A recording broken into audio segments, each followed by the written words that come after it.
நான் இங்கே துக்ளக்குக்கு சிறப்பு விருந்தினராகவோ பாரதிய ஜனதா கட்சியினுடைய பொதுச் செயலாளராகவோ மாத்திரம் வரமில்லை. 1977 இருந்து எனது 13வது வயதிலிருந்து நான் துக்ளக் வாசகனாக இருந்திருக்கிறேன் என்ற மகிழ்ச்சியில இங்கே வருகிறேன். மதுரைக்கு பக்கத்துல டீ கல்லுப்பட்டி கிராமத்துல பஸ் ஸ்டாண்ட்ல இருக்கிற ஒரு பெட்டி கடையில 5 துக்ளக் தான் வரும். அது எப்ப வருதுன்னு பார்த்து போய் வாங்கணும். 5 துக்ளக் வாங்குறதுக்கு ஒரு 10-12 பேர் ரெடியா இருப்பாங்க. துக்ளக் வாங்குறதுல ஒரு பெரிய போட்டியா இருக்கும். நான் அப்போ பள்ளி மாணவன், நெருக்கடி நிலை முடிந்த நேரம் அது. அவ்வளவு ஆர்வமாக துக்ளக் வாங்குவதை பார்த்த அந்த கடைக்காரர் அதற்கப்புறமா எவ்வளவு போட்டி இருந்தாலும் எனக்குன்னு ஒரு துக்ளக் இதெல்லாம் எடுத்து வச்சிருப்பார். நான் வருவதற்காகவே காத்திருப்பார். அப்படி ஆர்வமாக துக்ளக் படித்திருக்கிறோம். துக்ளக் தான் தமிழக மக்களுக்கு தேசிய அரசியலை அறிமுகப்படுத்தியது. துக்ளக் பத்திரிகை தான். RSS இயக்கத்தை எனக்கு அறிமுகப்படுத்தியது துக்ளக் தான். ஜனதா கட்சி ஆட்சியை ஐயா மொரார்ஜி தேசாய் அவர்களை தமிழக மக்களுக்கு அறிமுகப்படுத்திய துக்ளக். அதை மொரார்ஜி தேசாய் பத்திலாம் தமிழ்நாட்டில் யாருமே எழுத மாட்டாங்க, கவலைப்பட மாட்டாங்க. வாஜ்பாய், அத்வானி மாதிரி மகத்தான தலைவர்களை தமிழக மக்களுக்கு அறிமுகப்படுத்தியது 1980களிலே துக்ளக் பத்திரிகை தான் அறிமுகப்படுத்தியது. சந்திரசேகர் அவர்களை அறிமுகப்படுத்தியது. இப்படியெல்லாம் நிறைய தேசிய அரசியலை அறிமுகப்படுத்திய துக்ளக் தான். இதே துக்ளக் ஆண்டு விழாவில் தான் முதல் முறையாக ஐயா சோ அவர்கள் நரேந்திர மோடி தான் பிரதமராக வர வேண்டும் என்று சொன்னதும் இந்த துக்ளக்ல தான். அதனால துக்ளக் பத்திரிகையினுடைய வாசகன் என்ற முறையிலே நான் இங்கே கலந்து கொள்வதில் மகிழ்ச்சி அடைகிறேன். இன்றைக்கு போகி பண்டிகை. போகி பண்டிகைன்னா வேண்டாதெல்லாம் தூக்கி போடுறதுதான் போகி பண்டிகையின் சிறப்பு. நம்ம கூட இன்னைக்கு வேண்டாத விரும்பாத திமுக ஆட்சியை தூக்கி போடுவோம் என்று போகி பண்டிகையில நாம ஒரு உறுதிமொழி எடுத்துக்கொள்ள வேண்டும். வேண்டாத பழையன கழிதலும் புதியன புகுதலும் அப்படின்னு பாரதி சொல்லி இருக்கிறான். அது மாதிரி தேவையில்லாத இந்த ஆட்சி, வள்ளல் பெருமகனார் சொல்லியிருக்கிறாரு, கருணையற்ற ஆட்சி கடிது ஒழிக அப்படின்னு சொல்லியிருக்கிறாரு வள்ளல் பெருமகன். வள்ளலார் மாதிரி ஒரு மகத்தான மாமனிதர், ஒரு மகான் வாயிலிருந்து கூட கடிது ஒழிக என்ற வார்த்தை வருதுன்னா அது திமுக ஆட்சிக்கு தான் வள்ளலார் சொல்லியிருக்கிறார் என்பது தெரியாமல் பல பேர் அதை வாசித்துக் கொண்டிருக்கிறார்கள் திமுகவிலே. அப்படிப்பட்ட போகி பண்டிகை. நாளைக்கு தை முதல் நாள் புத்தாண்டு. உங்களுக்கு எல்லாம் பொங்கல் வாழ்த்தை திருப்பரங்குன்ற முருகப்பெருமானுடைய அருளால உங்களுக்கு எல்லாம் பொங்கல் வாழ்த்து சொல்றேன். நான் மதுரையிலிருந்து வருவதனால திருப்பரங்குன்ற முருகன் பெருமான் பேர்ல சொன்னாதான் சிறப்பாக இருக்கும் என்பதனால. நண்பர்களே, இன்னைக்கு இந்தியாவில் பல கட்சிகள் இருந்தால் கூட 2 மாநில கட்சிகள் மாத்திரம்தான் 75 ஆண்டுகளாக இன்னும் ரெலவெண்டா இருக்கு. ஏதோ ஒரு வகையில அந்த கட்சிகள் இன்னும் ஆட்சியில் இருக்கிறது, செல்வாக்கில் இருக்கிறது.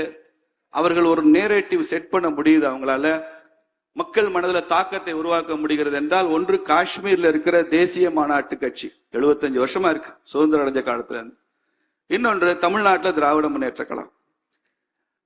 அவங்களுக்கு ஏதோ ஒரு வகையில உயிர் இருந்து கொண்டே இருக்கத்தான் செய்யுது. நான் டெல்லியில ஆர்கனைசர் RSS ஆங்கில பத்திரிகையினுடைய எடிட்டரை சந்திக்கும் போது நான் சொன்னேன், திமுக மேல என்ன நமக்கெல்லாம் பெரிய விமர்சனம் என்று அவர் பேசிக் கொண்டிருக்கும் போது கேட்டார். அப்போது மற்ற மாநில கட்சிகள் வேறு, திமுக வேறு. DMK is not just a regional party. It is totally different culture, different DNA, different genetics. திமுக என்பது இந்திய எதிர்ப்பில் உருவான ஒரு கட்சி. அதனுடைய டிஎன்ஏலே இந்திய எதிர்ப்பு இருக்கு. அவனால் அந்த தேசத்தை, தேச ஒருமைப்பாட்டை, தேசியத்தை நிபந்தனையற்று ஏற்றுக்கொள்ள முடியாத கட்சி திமுக. ஏவா வேலுன்னு ஒரு அமைச்சர் சொன்னார்ல, இந்தியாவா அது எங்க இருக்கு, எங்களுக்கு திராவிடம் தானே தெரியும்னு தமிழ்நாட்டில் ஒரு அமைச்சர் பேசினார். இந்தியா என்ன எங்க இருக்குன்னு கேட்டார். மறுநாள் ஒரு வாரம் கழிச்சு இன்கம் டாக்ஸ் ரெய்டு வந்தது. அப்போ சொன்னார், இந்திய அரசு இப்படி செய்யலாமான்னு கேட்டார். ஒரு ரெய்டு வந்தோடனே இந்திய அரசு எங்கே இருக்கிறது என்று அவருக்கு தெரிகிறது. அது வரைக்கும் இந்தியான்னா தெரியல, இத்தனை வருஷம் அரசியல் அவருக்கு தெரியவில்லை. இந்திய எதிர்ப்பு அவர்கள் ரத்தத்துல ஊறி போயிருக்கு. இந்தியாவுக்கு சுதந்திரம் வேண்டாம் என்று சொன்னவர்கள் அந்த கட்சியினுடைய முன்னோர்கள். அப்படியே கொடுத்தாலும் எங்களுக்கு திராவிடஸ்தான் என்று தனியாக இருக்க வேண்டும் என்று முழங்கியவர்கள். நம்ம நாட்டுக்கு 1947 ஆகஸ்ட் 15 சுதந்திரம் வந்த போது விடுதலை நாளை துக்க தினமாக, கருப்பு தினமாக கொண்டாட வேண்டும் என்று சொன்னவர்கள். இப்படி இந்த தேசத்திற்கு எதிராக சிந்திக்கிற மரபு, பழக்கம், டிஎன்ஏ அந்த கட்சியில இருக்கு. இது மற்ற மாநிலங்களில் இருக்கிற கட்சிகளுக்கு அப்படி இல்லை. பக்கத்து மாநிலங்கள் இருக்கிற கட்சிகளும் அப்படி கிடையாது. இயற்கையிலேயே அவர்கள் கடவுளுக்கு எதிரான கொள்கை, தெய்வ நிந்தனை செய்கிற கட்சியாக இருக்கிறது. ஈவேரா சேலத்துல ராமர் சிலை எப்படியெல்லாம் ராமர் படத்தை அவமானப்படுத்தினார் என்பது தெரியும். ஐயா வீரமணி அவர்கள் கூட ஒரு முறை குறிப்பிட்டார், நாங்கள் ராமனுக்கு செருப்பு மாலை அணிந்த பிறகு திமுக மறுபடியும் ஆட்சிக்கு வந்தது அப்படின்னு சொன்னார். அப்படி இல்லைங்க, நீங்க ராமருக்கு செருப்பு மாலை போட்டதுக்கு அப்புறம் தான் தமிழ்நாட்டுல ராமச்சந்திரன் ஒருத்தர் முதலமைச்சரானார், எம்ஜி ராமச்சந்திரன். ராமன் எப்படி பழி வாங்குவார்? ஒரு விநாயகரை ஈவேரா உடைத்த பிறகுதான் இன்னைக்கு தமிழ்நாடு முழுக்க 1,00,000 விநாயகர்களாக இன்னைக்கு ஊர்வலம் போய் கொண்டிருக்கிறோம். தமிழ்நாடு முழுக்க தெய்வ நிந்தனை செய்கிற கட்சியாக இருக்கு. கனிமொழி அக்கா பேசுறாங்க, திருப்பதி வெங்கடாஜலபதி சக்தி வாய்ந்த கடவுள் என்றால் அந்த உண்டியலுக்கு ஏன் போலீஸ் பாதுகாப்பு கொடுக்குறாங்கன்னு கேட்கிறாரு. நாமெல்லாம் போனா வெங்கடாஜலபதி தான் தெரிகிறாரு, கனிமொழி அக்காவுக்கு உண்டியல் தான் தெரியுது. அப்ப கூட நாம சொன்னோம், இப்பெல்லாம் திமுக காரன் நிறைய பேர் கோயிலுக்கு போறாங்க, அதனால உண்டியலுக்கு போலீஸ் பாதுகாப்பு போட வேண்டியிருக்கு. நீங்க கோயிலுக்கு போறதுனால அந்த அவசியம் வருகிறது. இப்படி கடவுளுக்கு எதிராக, இந்து தர்மத்திற்கு எதிராக, இந்துவுக்கு எதிரான கட்சி திராவிட முன்னேற்ற கழகம். அதை அவர்கள் வெட்கப்படுவதில்லை, கூச்சப்படுவதில்லை, வெளிப்படையாகவே சொல்றாங்க. Anti Hindu, anti God, anti India DMK. Raman எந்த கல்லூரியில இன்ஜினியரிங் படிச்சான்னு கேட்டாரு. ஹிந்துன்னா திருடன்னு சொன்னாரு திராவிட முன்னேற்ற கழக தலைவர். இப்போ துணை முதலமைச்சர் ஒருத்தர் வந்திருக்கிறாரு, சனாதனத்தை ஒழிக்கணும் அப்படின்னு சொல்றாரு. சனாதனம்னா அது டெங்குவான், சனாதனம்னா அது மலேரியாவா, சனாதனா அது காலராவா. நான் கூட யோசிச்சு பண்ணி பார்த்தேன், ஒவ்வொரு அப்ரிவேஷனா போட்டு பார்த்தேன். டெங்குல முதல் எழுத்து டின்னு வருது, மலேரியால முதல் எழுத்து எம்னு வருது, காலரால சியும் போடலாம், கே போட்டாலும் காலரான்னு சொல்லலாம். டிஎம்கே தானப்பா வருது, இதுல என்ன சனாதனம் எங்கேருந்து வருது? டெங்கு, மலேரியா, காலரெல்லாம் டிஎம்கே தானே சொல்லி இருக்கிறாரு என்றுதான் நமக்கு பொருள் புரிகிறது. ஆனால் இன்னைக்கு அவர் கோர்ட்டுக்கு அலைஞ்சிட்டு இருக்கிறாரு, வழக்கு நடந்து கொண்டிருக்கிறது. எப்படிப்பட்ட ஒரு அரசியலை முன்னெடுக்கிறாங்க பாக்க. இவங்க பொருளாதாரம் பற்றி பேசுவதில்லை, வேலை வாய்ப்பை பற்றி பேசுவதில்லை. இன்னைக்கு தமிழ்நாட்டில் போதைப் பொருள் இல்லைன்னு, போதை பொருள் நடமாட்டமே இல்லைன்னு ஒரு அமைச்சர் சர்டிபிகேட் தர்றாரு. ஊர்ல போய் பாருங்க, கிராமத்துக்கு போதைப் பொருள் இருக்கிறது. பள்ளிக்கூட வாசலுக்கு எதிர்த்தாப்புல ஒரு பெட்டி கடையில் போதை மருந்து விற்கிறான்.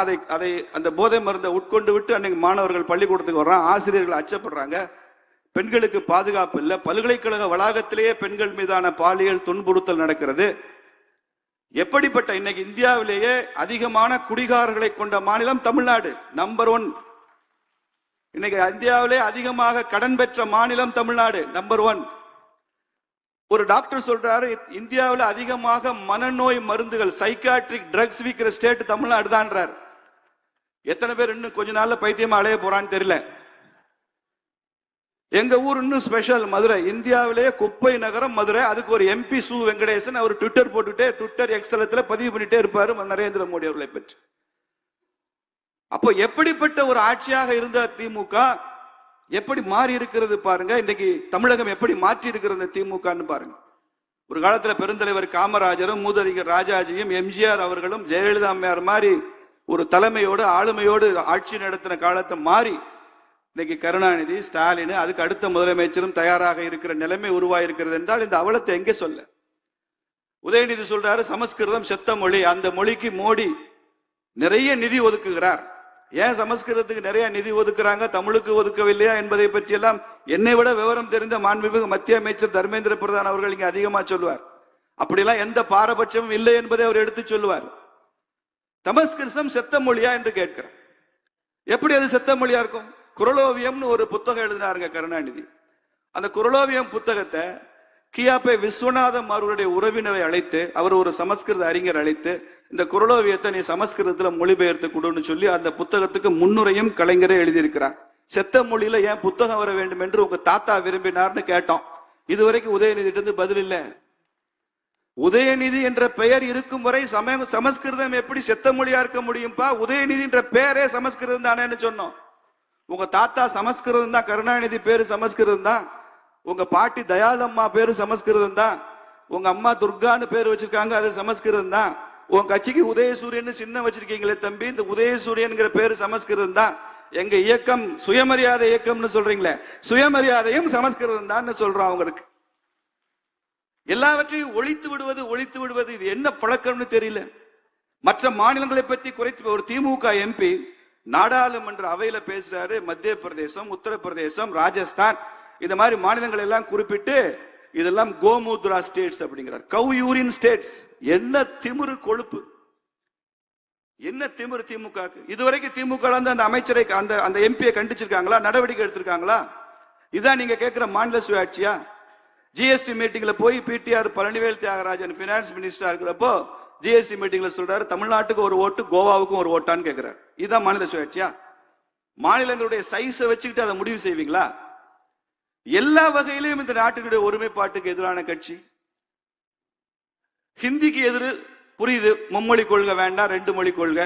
கருணாநிதிக்கு நாணய வெளியிடுங்கன்னு சொன்னீங்க, அதுல ஹிந்தியில தான் கருணாநிதி எழுதியிருக்கு, தமிழ்ல எழுதல. கருணாநிதிக்கு வெளியிட்ட நாணயத்துல ஹிந்தியில தான் கருணாநிதி எழுதியிருக்கு. அது மாத்திரம் வேணுமா உங்களுக்கு? அப்போ anti God, anti India, anti Hindu, anti Brahmin, anti Sanskrit, anti north, இந்த மாதிரி ஒரு கட்சியை தூக்கி எறிய வேண்டும் என்பதுதான் 2026 தேர்தலில் நமக்கான வேலை. 1962 கூட்டணி வருது. அப்ப மூதறிஞர் ராஜாஜியும் சுதந்திரா கட்சியும் ஃபார்வர்ட் பிளாக்கும் கூட்டணி, தேவரையாவும் அவரும் கூட்டணி வச்சுக்கிட்டாங்க. அப்ப ராஜாஜி சொல்லுகிறார் தேவர்கிட்ட, பசும்பொன் தேவரையாட்ட சொல்றாரு, இந்த கூட்டணியில நாம திமுகவை சேர்த்துக்குவோம், நம்ம கூட்டணிக்கு அது நல்லது, காங்கிரஸை சுலபமா வீழ்த்திடலாம். அப்ப பசும்பொன் தேவர் சொன்னாரா, திமுகவை கூட்டணியில சேர்த்துக்கிட்டா நமக்கு நல்லது ஐயா, இந்த நாட்டுக்கு நல்லது இல்லை அப்படின்னு சொல்லியிருக்கிறார். இன்னைக்கு அதே தான் வாசகம், நமக்கு நல்லது, இந்த நாட்டுக்கு நல்லது, திமுக இந்த தேசத்திற்கு நல்லதல்ல என்பதை தமிழக அரசியல்ல பல பேரும் புரிந்து வச்சிருக்கிறாங்க. அதுல பசும்பொன் தேவர் முதலிடத்தில் இருக்கிறார் என்பதுதான் மதுரையில் இருந்து நான் உங்களுக்கு கொடுக்கிற செய்தி. அப்படிப்பட்ட ஒரு கட்சி ஆட்சிக்கு வர விடக்கூடாது. நமக்கு இன்றைக்கு வலிமையான கூட்டணி தேவை. பல பேர் சொல்றாங்க பிஜேபி தனியா நின்று ஜெயிச்சலாம். ஆசிரியர் ஐயா குருமூர்த்தி சொன்னாங்க, இன்னும் 10 வருஷத்துக்கு திமுக ஆட்சியில இருந்தா பரவாயில்லையா அப்படின்னு கேட்டார். 10 வருஷம் திமுக ஆட்சியில இருந்தா தமிழ்நாடே இருக்காதுங்க. அதுக்கப்புறம் கூட்டணி வச்சான்னா வைக்காட்டேன், தமிழ்நாடே இருக்காது, காலி, போயிந்தி, கான். வலிமையான கூட்டணி வேண்டுமா இல்லையா? தமிழ்நாட்டில் கட்சிகள் வெற்றி பெறுவதில்லை, கூட்டணிகள் தான் வெற்றி பெறுகிறது. 1967 இருந்து தொடர்ந்து வெற்றி பெற்று கொண்டிருக்கிற கட்சிகள் எல்லாம் திமுக உட்பட கூட்டணி சேர்ந்துதான் வெற்றி பெறுகிறார்கள். தனியாக களம் சந்திக்க எந்த கட்சியும் தயாராக இருந்ததில்லை. எங்க ஊர் பக்கம் சிவகங்கை மாவட்டத்தில் திருக்கோஷ்டியூர்னு ஒரு ஊர் இருக்கு. அந்த கோஷ்டியூர், திருக்கோஷ்டியூருடைய ஸ்தல புராணம் வாசிச்சீங்கன்னா அதுல ஒரு பெரிய அசுரனை எதிர்ப்பதற்கு சிவன், பிரம்மா, விஷ்ணு 3 பேரும் கூட்டணி சேர்ந்து எதிர்த்தார்கள் என்பதுதான் திருக்கோஷ்டியூரை. சிவனுக்கும் பிரம்மாக்கும் விஷ்ணுவுக்குமே கூட்டணி தேவைப்படுதுன்னா அதிமுக பிஜேபிக்கு கூட்டணி வேண்டாமான்றதான் என் கேள்வி.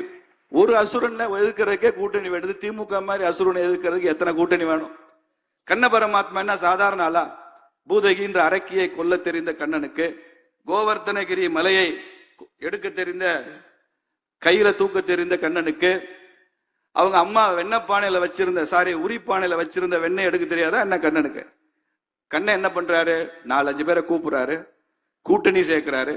ஒருத்தர் முதுகுல ஒருத்தர் ஏறி போய் அந்த வெண்ணெய் எடுக்கிறாருன்னா, உரிப்பானையில வச்சிருக்கிற வெண்ணெய் எடுக்கிறதுக்கே கூட்டணி வேணும்னா திமுகவை ஆட்சியிலிருந்து அகற்றுவதற்கு கூட்டணி வேணுமா வேணாமான்னு அந்த வாசகர்கள் நான் கேட்கிறேன். வேணும்ல? எல்லோரும் சேர்ந்துதான் ஒரு காரியத்தை செய்ய முடியும்.